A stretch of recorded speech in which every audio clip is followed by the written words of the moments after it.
ध्यान दें, गाड़ी क्रमांक 1, 2।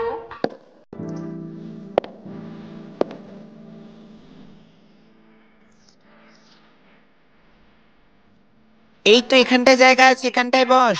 হ্যাঁ বসেছি, চিন্তা করো না। সাবধানে যাবি, পৌঁছেই কিন্তু ফোন করবি। আচ্ছা আসলাম, টাটা। আচ্ছা, আপনি কি লাস্ট জলপাইগুড়ি অবধি যাবেন? আমি জানতাম না এখানে আর কেউ আছে। ও না, আমিও আপনাকে দেখতে পাইনি। আপনি আসছিলেন, আওয়াজ শুনতে পাচ্ছিলাম। না না, আমি মালদাতেই নেমে যাব। আমার মাসি আমাকে নিতে আসবে। সচরাচর মাসিরা একটু রাগী হয়, আপনার মাসি তাহলে একটু অন্যরকম। আপনি কোথায় যাচ্ছেন? আমি যাচ্ছি একদম লাস্ট নিউ জলপাইগুড়ি, তারপর ওখান থেকে দার্জিলিং। ও, আপনি কিন্তু বেশ লাকি। আমিও যদি দার্জিলিং যেতে পারতাম। আমি না পাহাড় খুব ভালোবাসি। এটা বেশ ভালো সময়, চারিদিকে ফুলের গন্ধ, ঠান্ডাটাও থাকে বেশ। আচ্ছা, বাইরেটা কেমন লাগছে? আপনি জানলার বাইরেটা তাকিয়ে দেখুন না।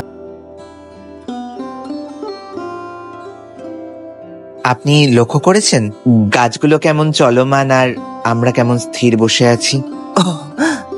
এটা তো সব সময় হয়। আচ্ছা, আপনি কি কোনো পশু দেখতে পাচ্ছেন? না না না, পশু নেই। আপনার মুখটা কিন্তু বেশ আকর্ষণীয়। আকর্ষণীয়? শুনতেও ভালো লাগে বেশ।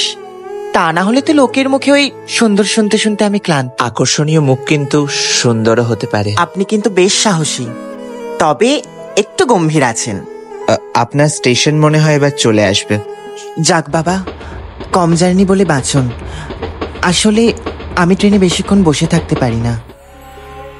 আমি তো বসে থাকতেই চেয়েছিলাম, শুধু ওনার কথা শোনার জন্য। উনি হয়তো আমাদের কথা ভুলে যাবেন, কিন্তু ওনার সাথে কাটানো এই মুহূর্ত আমি কোনোদিন ভুলতে পারবো না। আচ্ছা, উনি কি চুলটা খোলা রেখেছেন? একবার যদি ওনাকে দেখতে পারতাম। অন্ধ হওয়ার অক্ষমতা আজ বুঝতে পারছি। আসছি তাহলে। এই সাবধানে সাবধানে, লাগেনি তো? হতাশ হচ্ছেন বুঝি? আমি আপনার আগের প্যাসেঞ্জারের মতো অত সুন্দর নই। উনি সত্যি একজন ইন্টারেস্টিং মেয়ে ছিলেন। আচ্ছা, আপনি বলতে পারবেন ওনার চুলটা খোলা ছিল না বেনি করা ছিল?